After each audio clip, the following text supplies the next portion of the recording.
All right. Oh, cool. Everything works. All right. This is by far the biggest screen I've ever presented at.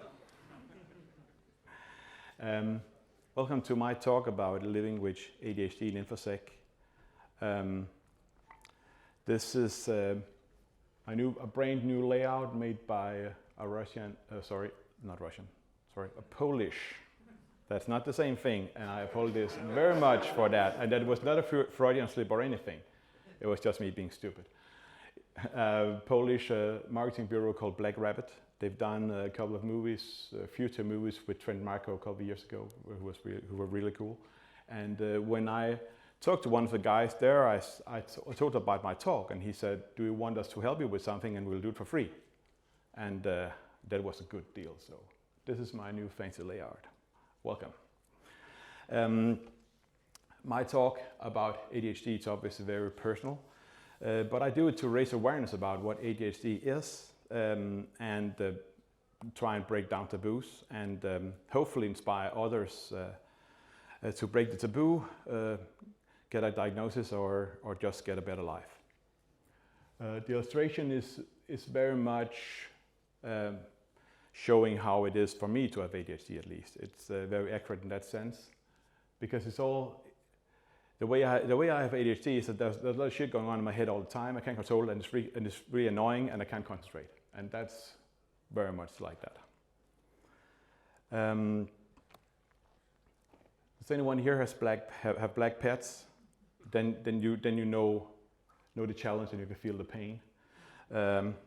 Because the worst thing about black cats is once you get to take a good photo of them, for instance, I don't think they've ever done that since, because they usually don't like sleeping together or even being together. So when you ever get a fantastic picture like that, nobody can see it. So trust me, it's not my head shape that's wrong. It's cats. I'm surrounded by cats, and it was really, really nice, because cat sniffing, it's a thing. Right? But anyway, I live in Copenhagen with them and my wife. I've been in infosecurity since 2004, and during that time, I've gained experience with many areas of security. Funny enough, I've always wanted to try out new things all the time, and back then I didn't think much of it. That's just the way it was. So yeah, I want to do something new all the time. So I've done source code reviews, vulnerability scanning, governance risk compliance, maturity assessment, and I used to work as a security architect at a few companies before my career sort of took a turn. I've been involved in the local OWASP chapter, OWASP Copenhagen here. OWASP is this worldwide not-for-profit organization that really wanted to educate the world about web security, but then it took a turn, and now it's IoT and mobile and AI and what have you. I also co-founded B-Sides Copenhagen in 2019. I used to be the B-Sides. If you don't know it, Security B-Sides, it's this worldwide non-profit framework of community conferences. Less commercial than this. Not that it's bad, but that's just how it is. And it started out in Las Vegas in 2009, and then just spread across the world. And there's been probably more than 800 conferences with this concept around the world since then.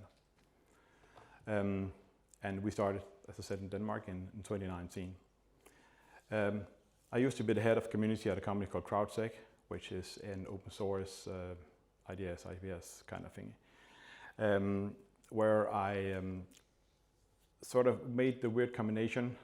At least it sounds weird. I was in marketing, I was in marketing, but it was a combination of marketing and a technical role. And yes, you can do that, because marketing is not always annoying. It's just the most that is annoying, but some of it actually makes sense. And I did that. Well, not all of it, of course, but I did some of it. After that, I went freelance, trying to help companies both get more secure, but also teaching about how to use the security community as a marketing channel, both to bring business and talent. And there's no need to take photos or anything of slides, because the last slide is a QR code where you can download everything. And speaking about B-sides, this is a commercial. I'm sorry. No, sorry, not sorry. On November 11th, we have the latest edition, or newest edition of that. The 2023 edition is the fourth, the biggest event ever. 3 tracks, approximately 650 attendees. Get your tickets while you can at bsideskbh.dk. All right, back to the show. The best thing that happened in my career was when I got the last 2 times I got fired. And the reason for that is that it was a good opportunity to stop and reflect over my situation. Because you see, I may look like relatively normal. Some would argue that. Shut up, Dennis. But look deceived. Because I have ADHD, and you know what? That's okay. I was diagnosed 3 years ago, and as you can see on the color of my hair, it's relatively late in life. But that's not unusual with the kind of ADHD I have, because back before I was diagnosed, when somebody talked about ADHD, the only thing I thought about was small, annoying kids that couldn't sit still, right? And that's not wrong. ADHD is also that, but it's also not hyperactivity, and the only message inside your head where nobody can either hear it or see it. So bottom line is that's not uncommon, and especially not when you were a kid in the 80s, because back then there was no such thing as ADHD. So, but having the diagnosis really explained a lot to me, because I've had like 10 to 15 years where I really couldn't concentrate, and I had no idea why. And then and on top of that, it also became increasingly harder to get a job that I really cared about. Among other things, because it turns out when you can't concentrate and you have a job that requires concentration, then you are not the best, the most effective employee. Who would have thought? But but in the end, that ended up with me having relatively short employments and getting fired all the time, and obviously that was not sustainable. I mean, something had to change, and it started to become a burden for, well, mostly my wife, but also me a little bit, of course, because it's a bit of a slap in the face, even though they're assholes and you're happy. It's also a bit of a slap in the face. So yeah, something had to change. But first, I will tell you a little bit about ADHD, because I assume you don't know much, because I didn't before I found out that I had it. So yeah, I assume you don't either. ADHD is short for attention deficit hyperactivity disorder, meaning that either you have trouble concentrating, or you can't sit still, or you have both. Right? I only have the the attention deficit thing. It doesn't matter which you have; it's still ADHD, because it's the same thing in the brain that's wrong, or it's the same place in the brain where you have problems. Without hyperactivity, it's sometimes just called ADD, it can take ADHD can take many shapes and forms. Not two are the same. Also between the genders, it's also very different. So, yeah, but yet, many things are still common, because when I meet somebody with the same diagnosis as me and we start talking, it's just crazy, man. Because none of us can have a very long attention span. So the talk goes like this all the time. It's really, yeah, that's just how it is. And so that's how I can find. That's how I typically find out when I meet somebody who's not diagnosed. Yeah, but when I found out that I have ADHD, to me it was groundbreaking, because all of a sudden there was an explanation to all of those shortcomings that has just been there always, and some of them have been driving my wife nuts.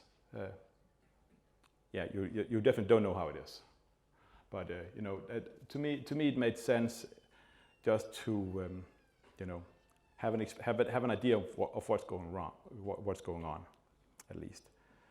And this is from WHO self-evaluation thing called ASRS. I was presented to that the first time I went to the doctor and said, well, maybe I have ADHD. Then he gave me that, and I was like, whoa, blown away, because all of a sudden I saw I saw a connection, and it all made sense, because when you've been different all your life, and all of a sudden there's an explanation, trust me, that's great. But it's something like, it's things like you can't finish a project, you have difficulty organizing things, you forget appointments or obligations, you procrastinate focus tasks, fidget with hands and feet, overly active. That's not me, because this fits the entire spectrum, and you don't have to have it all. And the thing you probably know, or you probably realize when you see all of this, all of these are normal human traits. There's nothing wrong or out of the ordinary if you can't concentrate every now and then, and you sometimes procrastinate or whatever. But like it usually is with humans, it's not black and white. So when you do this all the time and you never can concentrate, and then of course there's problems. Other indicators are careless mistakes on boring, difficult projects, can't keep attention on boring, repetitive tasks. Yeah, I can't keep focus on people I'm speaking to, distracted by noise, all sorts of things. Can't wait for your turn, interrupting people while they talk. Yeah. If you want to try out yourself, then after my talk, of course, scan the QR code. Well, scan the QR code now, you can also do that, but of course then wait, because this is important, right? Yeah, as I said, the first time I saw this, it blew me away, because yeah, all of a sudden there was a connection between all the weird things and also some kind of reason, I guess. An important thing to say is that you are not ADHD, even though you have it. You have ADHD, and that means that you have challenges, of course. Well, everybody has challenges. That's not something only people with diagnosis have. But they can all be overcome. But the key here is knowledge, right? If you know yourself, then you also know what your strengths are, what your weaknesses are, and what you can do to, well, make them better or worse, if you would want that. Because if you don't know, then you can't tell, and I'll talk a little bit about that later. And another thing is that, as I said, ADHD was sort of an explanation to many of the shortcomings I have or had or whatever, but they're never an excuse, right? Because I mean, ADHD is one thing. How you behave toward that's totally up to you, right? You will take responsibility and be grown up and mature about it, or you can say, well, I have ADHD, so just take me as I am. And that's obvious. I don't think that's the way to go. Yeah, my challenges. My brain just don't want to focus. I mean, that's just how it is. So luckily the brain is stupid, so I found a way to cheat it. And it's hard for me to concentrate and keep the focus. I'm bad at planning. I'm also bad at planning in general.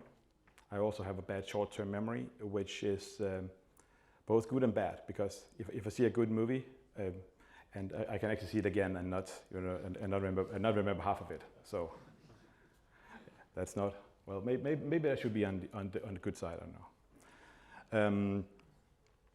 There's also what I say, flat-lined feelings. That's the way you should understand it is that when I was a kid, I had a bad temper and I wanted to beat everybody up, and I had so many feelings. And I heard an interview with a American doctor some month ago, where he claimed that ADHD is not something you're born with. That's something that you learn, or you get your brain to do. And I'm not completely, I don't completely agree with that, but I get his point. The point is that in order to get away from all those feelings that I had as a child, I sort of learned to cope by moving myself away from them. like distancing myself from them. And then at some point, as I was growing older, that sort of became my default. So that means that I'm not usually very happy or very sad. It's just a flat line, and I found out over time that some ADHD can feel a lot of things, that they have a lot of temper, and some are like me. So it's not uncommon, but that's just how it is. And also, I have a low level of dopamine. There aren't many things that really gets me excited, especially not working out. I know a lot of people don't like working out, but also a lot of people, when they have worked out, they get dopamine, they get uplifted and all that. I just want to sleep. So yeah, that's my dopamine. Upsides, well, of course there are upsides. I'm good at getting ideas, strange ideas. I'm good at taking one idea from one context and putting it into another. Parallel thinking, I sometimes call it. I also rarely see limitations, but that could also just be because I'm stupid. I'm not really sure. For instance, this freelancing thing. I mean, just jumping into it, and now I'm freelancing. What could possibly go wrong, right? Yeah. Well, a lot of things, of course. But I definitely think that's an upside. I'm working on getting that list longer, but it takes time.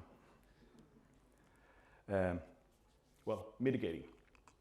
Here's a list of things that I've done to cope better, and if you have similar challenges, well, maybe they can help you too. And as I said before, understanding ADHD is vital, so you can mitigate.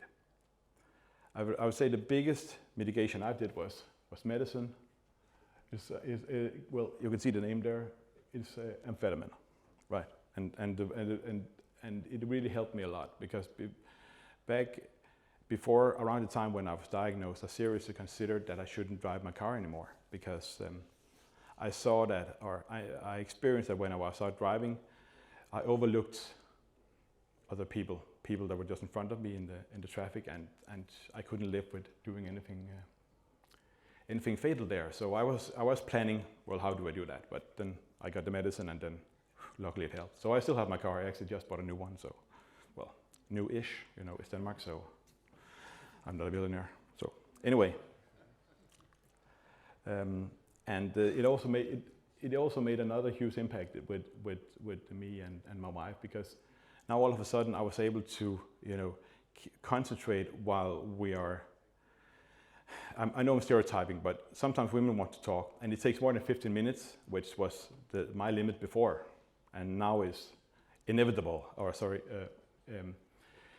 much longer, and everything is good. And I also sometimes, I've always theoretically been a long life board game player and computer game player, but in reality I just can't I can't do it. Well, but after I got my medicine, every once in a while I actually play both computer and board games. To me it's fantastic. I really love it, but I can't do it. Last year when I was speaking at the VMUG user group thingy, I got the best speaker gift I've ever gotten, and that was a Lego Star Wars helmet. And when we were putting it together, my wife and I took an extra pill just in case, which really made me totally focus. I did it all. My wife really hated it, thought it was boring, but I loved it. So yeah, and that's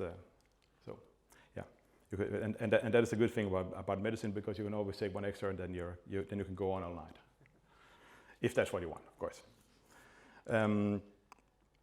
I said before that my brain doesn't want to focus, so I triggered with music. I found out that this is Spotify playlists, like ADHD focus music. It can be like new age stuff or classical stuff or whatever.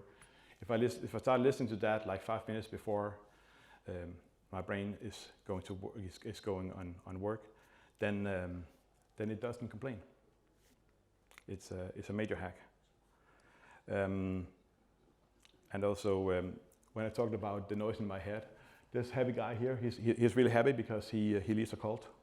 No, sorry, it's called Art of Living, and it's an Indian thing, and he invented a method that is partially based on yoga stuff, but it's also like breathing exercises. And when I've done that, my my brain is silent. There is nothing. There's nothing saying. It's just complete quiet. And I have no idea how it works, but sometimes you just gotta go with it and don't understand and accept that you don't need to understand. And so to me that just works. There is. I learned it at a course by somebody called Breathe Smart, .dk, a weekend course. So highly recommendable. If you ever once in a while want your head to be silent, that's really nice. Yeah, and job. Yeah, what about that? Well, I think an important point here is whether you have ADHD or not, or you are neurodiverse or neurotypical or whatever, you still should make the best out of your living life, your working life. So if you're unhappy, well, do something about it.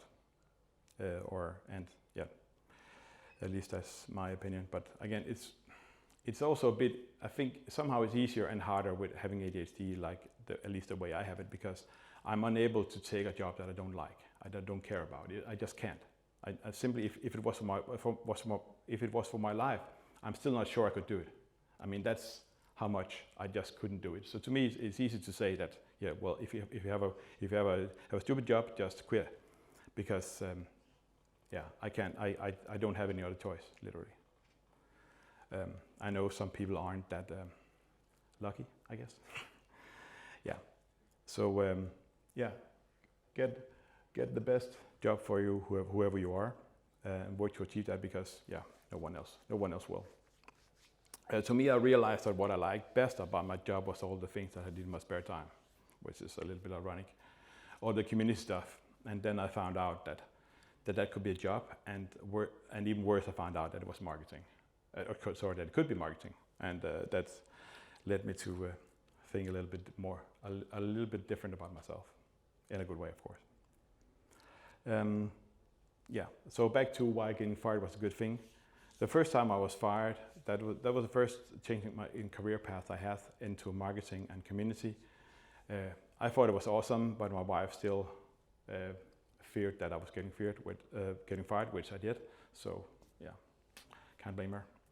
And then after getting fired that second time, I have a very wise wife. I'm very happy about that. And she said that you can't go around talking about that your brain is different if you don't do anything different. Because if you do the same thing will happen, right? And we don't want the same thing. So she suggested me going freelance. I had never really had that ambition, but I see the point, or I saw the point. Because in that way I can, it's not so much being my own boss. It's more that I can decide for myself what I want to do, when I want to do it. And I said before, what could possibly go wrong? Well, and also a big advantage is that I can work when my brain works, because when you have ADHD, that's not always between 8 and 4 or whatever. Sometimes it's in the morning, or the evening, or in the night. And also, it also have a big advantage in that it's simpler. It's so simple that even my brain understands it in a way that if I don't do a good job, then I won't have any money. That's very easy to understand, and I guess also motivating to some extent. Oh yeah, lessons learned. Here is an overview of things I learned along the way, and maybe it can help you out if you're again in a similar situation. I would say the most important thing here is that if you suspect that you have something and it's not a problem, for God's sake, don't do anything about it, right? Because once you have, there was a thing that that was what my psychiatrist told me the first time I met him. He said that think twice before getting the diagnosis, because once you have it, it cannot be undone. And what I mean by it is that back before I got my diagnosis, I got my healthcare insurance, and I'm grabbing onto it with my nails because I can't get it again. Also, I can't get a life insurance. Apparently, the problem with insurance companies is that they're fucking stupid, because they claim to know about ADHD, but they don't, right? I see that people that are hyperactive, they can do things that are dangerous, but hey, look at me, right? What do I do? But still, the first company that turned me down because I was, wait for it, doing medicine. I mean, what the hell? So anyway, they're assholes. And also, another thing that's important to say is that ADHD is normal. You have nothing to be ashamed about. And you would be surprised, first of all, when you found out how many people have it, especially in our line of business. And also, if you're afraid of talking to an employer about it, well, and they fire you for it or whatever, then well, it's the wrong place to work. So when you have been diagnosed, or you have an idea that maybe you have something that you don't want to diagnose, find your weaknesses and mitigate, because it really that's up to you. I mean, it's not up to the world. It's up to you to learn your whatever you have and find out how you can work better in life. And also, if you know yourself, then guess what? You can tell people. You can tell your spouse. You can tell your colleagues or whatever. And if people know, the more people know, the harder it is for them to be mad at you. That's a pro tip. Maybe it's a wife tip, I don't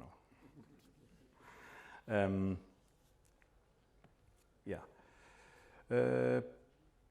And also an important thing is that if you've met one person with ADHD, then you've met one person with ADHD, because my ADHD is my ADHD. Whatever you have, is something else. There may be similarities, there may not, but it's definitely not the same. And also, I found out, I've done this talk for some months now, and I really didn't. The thing people used to say is that they think it's very, very brave of me to stand up here,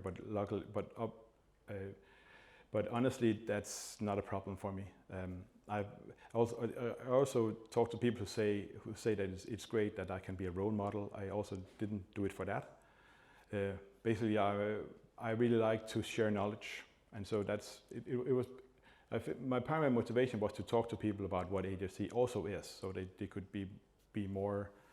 have a more general knowledge of it. But what I experienced after doing this talk is that people oftentimes come up to me now that I've been on stage and been very honest and open and honest. People come to me and do the same thing, but the problem is, but the difference is I don't know them. So they come to me and they say a very deep personal thing, and I'm like, whoa, okay. but still, it's also it also makes me happy that people confide so much in me, and they see me as some kind of authority on this, even though that I really don't know what I'm talking about. I just have it, right? But anyway, ADHD at work. I've been working for 20 years, and a lot of the years, or at least since I got my diagnosis, I've been working with myself, getting fired, and much more. That's the authority I have to tell you what I'm going to tell you now. If you are an employee, like most of us are, some people hesitate to talk about their ADHD, but I get that. It's for instance, the normal thing to be afraid about, or to be worrisome about, if you're looking for a job and you go to job interview, should you talk to your potential employer about that? If you do that, will they choose someone else? And I get that, of course, but I think being transparent is the best long-term strategy for many reasons. One of them is, of course, to break the taboo, that other people realize that, hey, this is normal. And secondly, that oftentimes I think you'll be surprised how much, for instance, your employer are willing to help if they're the right employer. And I said, if they don't want to help you, or well, find someone else. Find somewhere else, because then it's not the right place to work. But before you talk to your boss, find out or think about what can help you, what they can do to help, because that your boss will probably ask, what can I do to help? Another thing, and I know it sounds very taggy and American and all that, but make ADHD your superpower. There weren't many upsides to my ADHD, but the ones that are really good. For instance, the getting idea kind of thing. I'm extremely good at getting weird ideas. For instance, I'm still organizing besides Copenhagen, and my role in the organization is to get stupid ideas and knowing people, right? And luckily there are other people in the organization that are extremely good at executing, because if they weren't there, nothing would happen, because it wouldn't be me driving it, that's for sure. Yeah, as I said, it's your own responsibility to mitigate that, and the right employer will support you. If you're an employer, first of all, have some way to write. Find a way to write about diversity in your company policies. Of course, everything starts with a policy, just like security. I know a policy in itself that doesn't change anything, but it's a good start.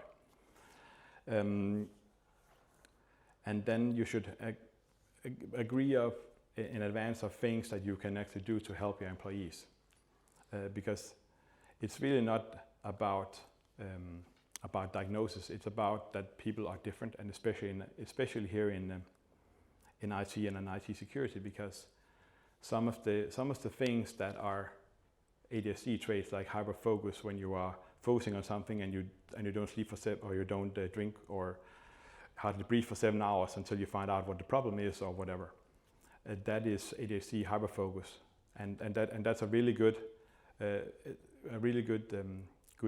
property to have, a really good thing to be good at if you're, for instance, a security analyst, and you're digging into a log event and you don't stop until you found out. But what employers should also realize is that it usually has a flip side, because if people are very specialized and good at something, they typically suck at something else. And in our line of business, it's probably a little bit of ADHD or autism or both, if you're really lucky. And then there are things that are just hard for you. It's really hard for you to decode all those social things that neurotypical people just ace. So the point is, as an employer, you should be more aware of that you should be able to cope with the entire person and not just the good things. And what you can do as an employer is that for instance, help them when they can't concentrate in an open office space. Who tried that? And if you're like me, you're a bad planner, then maybe you can help somebody get somebody to check in on the employee every day to see what are they going to do today, tomorrow. That would really help me a lot, for instance. And also, some people need to work on weird hours, because as an employer, you should really think about what's important in the job this person is doing. I would say that the most important thing is that they do what they should do at the right time in the right quality. I mean, when they do it, where they do it, how they do it, you shouldn't care. And if that's working at weird hours and they can't be in the office, well, that's how it is. I have a freelance gig at GN Great Nordic here in Copenhagen, and my manager there they have flexible places or flexible seating or whatever. And one of his employees said to him at one point that I can't move around all the time, because every time I get a new place, it takes me 3 weeks to readjust, right? And I know it's extreme, but still, what's more important here is company policies or that you have happy employees, because in this case you can have both. So think about what's important. And also, don't ask, what can I do to help you? I mean, not without context. I know that when you ask, it's always in a good meaning, but people don't know what they can ask. Can they ask for a gold Ferrari, or can they ask for something more, more doable? Give examples. That's the point. Because if you bend the rules or bend the culture to fit everybody, then it's a win-win, because nobody gets fired, and also getting fired is expensive. You hate that, and also there's also the personal angle to it. Who getting fired again and again, all over that, getting fired all over again, or over and over again. That's not nice, obviously. So that does make sense. Yeah, that was it. Any questions?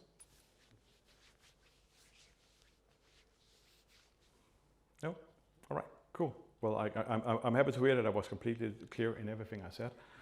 And if you want, if you have any questions or you need an arbitrary opinion on anything that I may or may not know anything about, reach out.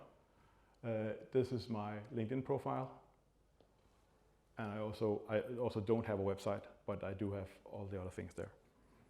And that's the QR code to the presentation. Well, thank you.